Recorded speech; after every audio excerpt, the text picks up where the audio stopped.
Hello everyone, मेरा नाम है सी ए उज्जवल सर। और दोस्तों, हम सबको पता है जितने भी सी ए इंटर वाले बच्चे हैं सर, उनके एग्ज़ाम बहुत करीब है। ठीक है। और सर, अगर आपको एग्ज़ाम में अच्छा स्कोर करना है तो एमसीक्यू आपको सही करके आने ही पड़ेंगे। ठीक है। अब सर, एमसीक्यू की प्रैक्टिस कहाँ से करें? तो सर, हमें पता है हमारे इंस्टीट्यूट आईसीएआई ने एक पूरी बुकलेट निकाली है जहाँ पे उसने बहुत सारे एमसीक्यू कवर करे हैं। ठीक है। तो सर, अब दिक्कत ये है सर, टाइम तो बचा है नहीं, तो सर कैसे सारे एमसीक्यू कवर करें कि एक एक क्वेश्चन सॉल्व करने बैठे? या देखो, इतना टाइम नहीं है। तो मैंने आपके लिए इनकम टैक्स और जीएसटी में तो मैं आपकी हेल्प करने के लिए मैं एक पूरी रिवीजन सीरीज़ लेके आ रहा हूँ। सर, उसमें हम क्या करेंगे? देखो, पूरा क्वेश्चन सॉल्व करने का टाइम नहीं है, तो मैंने एक समरी बनाई है। सर, सबसे पहले तो जिसमें मैंने इंक्लूड करा है एक टॉपिक इंडेक्स कि कौन कौन से टॉपिक के ऊपर आईसीएआई ने कौन कौन से क्वेश्चन में पूछा है। ठीक है। सर, उसके बाद हमने एक सेक्शन वाइज भी समरी बनाई है। और सर, इसके अलावा हमने क्वेश्चन वाइज भी समरी बनाई है, जहाँ हमने लिखा है सर हर क्वेश्चन के अंदर कौन कौन सा कॉन्सेप्ट कवर करा गया है, क्या क्या पूछा गया और आपको क्या क्या चीज़ें ध्यान रखनी है। ठीक है। सर, क्या आप हमें सिर्फ ये पीडीएफ ही दोगे? नहीं, तो मैं एक पूरी रिवीजन सीरीज़ लेके आ रहा हूँ, जैसे जिसमें हर वीडियो के अंदर हम एक क्वेश्चन कवर करेंगे। हम देखेंगे सर उस क्वेश्चन में कौन कौन से कॉन्सेप्ट कवर करें हैं, उनको रिवाइज करेंगे। अलॉन्ग विद मैं आपको बताऊंगा कि आपको कौन कौन सी बातें ध्यान रखनी। तो अगर आपके पास पूरी बुकलेट सॉल्व करने का टाइम नहीं है तो आप मेरी रिवीजन सीरीज फॉलो करो सर, जिससे आपको बहुत हेल्प होने वाली है। और आज की वीडियो स्टार्ट करते हैं। तो इस वीडियो में हम कवर करेंगे केस सिनेरियो नंबर 20। ठीक। यहाँ पे आईसीएआई का फोकस है सर एग्रीकल्चर के ऊपर, बिजनेस कनेक्शन के ऊपर और एक दो चीज़ें और। ठीक है। सबसे पहले सर कवर करते हैं क्वेश्चन की समरी क्या थी। ठीक है। सर, एक बंदा है मिस्टर जुकारो, जो सिंगापुर का रहने वाला है।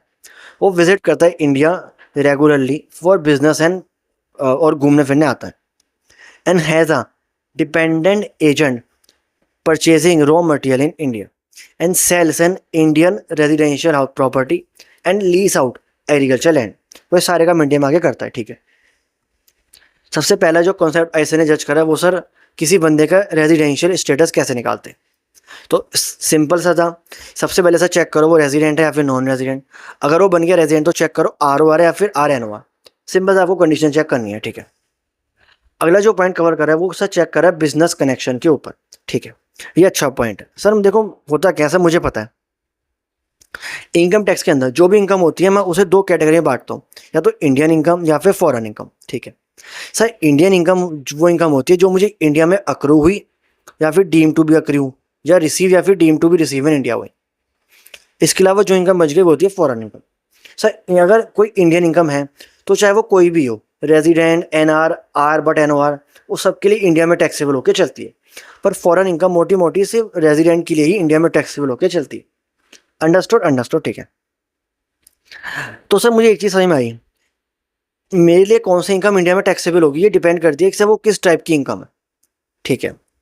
अगर तो इंडियन इनकम है तो ऑलवेज टैक्सेबल, और फॉरेन इनकम तो सिर्फ अगर मैं रेजिडेंट बना तब इंडिया में टैक्सेबल होकर चलेगी। अंडरस्टूड? अंडरस्टूड। ठीक है। अब सर, आपने कहा इंडियन इनकम क्या होती है जो इंडिया में रिसीव हुई या इंडिया में अक्रू हुई। अंडरस्टूड सर, बिल्कुल अंडरस्टूड। ठीक है। जो इंडिया में रिसीव हुई या इंडिया में अक्रू हुई। ठीक है। अब सर, ये होता क्या है, एक आता है सेक्शन 9, अगर आपको याद हो इनकम टैक्स के अंदर। ठीक है। सर, वो मुझे बताता है कि कब हम इनकम को deem to be accrue in India मानेंगे, मतलब कब हम इनकम को इंडियन इनकम मान के चलेंगे। सर, उसमें एक पॉइंट है, अगर आपको इनकम हुई from any business connection in India तो सर वो इंडियन इनकम मानी जाएगी। याद आया आपको सर? बिल्कुल याद आ रहा है, सेक्शन 9 में हमने पढ़ा था। ठीक है। अच्छा को सेक्शन है, ध्यान रखना। अब सर, बिजनेस कनेक्शन कब होता है? जब मेरे बिहाफ पे कोई बंदा इंडिया में बैठा हो जो मेरे कहने पे गुड्स को बेचे, गुड्स को खरीदे, मेरे बिहाफ पे ऑर्डर लेके आए। ठीक है। और सर, उसी के अंदर उसने कुछ 4 केस बताए थे, जिन 4 केस के अंदर हम नहीं मानते कि आपका इंडिया में कोई बिजनेस कनेक्शन है और इंडियन इनकम उसे नहीं बनाते। यहीं से ऐसे बार बार क्वेश्चन पूछता है। अब सर, वो 4 केस कौन से थे? जिसमें पहला पॉइंट था, अगर आप इंडिया में आते हो, क्यों आते हो? आप इंडिया में आते हो सिर्फ गुड्स खरीदने और फिर उसे इंडिया के बाहर एक्सपोर्ट करने। पता, आप इंडिया में आए, आपने इंडिया में गुड्स लिए और लेके बाहर चले गए, तो ऐसे केस में हम नहीं कहेंगे आपका इंडिया में बिजनेस कनेक्शन है। अगर आप इंडिया में आए, आपने इंडिया में न्यूज़ या व्यूज़ इकट्ठे करे और इंडिया के बाहर आपने दिखाए, तो भी हम उसे बिजनेस कनेक्शन नहीं मानेंगे। इसके अलावा इंडिया में आए कोई फिल्म की शूटिंग करने, तो उस केस के अंदर भी हम उसे बिजनेस कनेक्शन नहीं मानेंगे।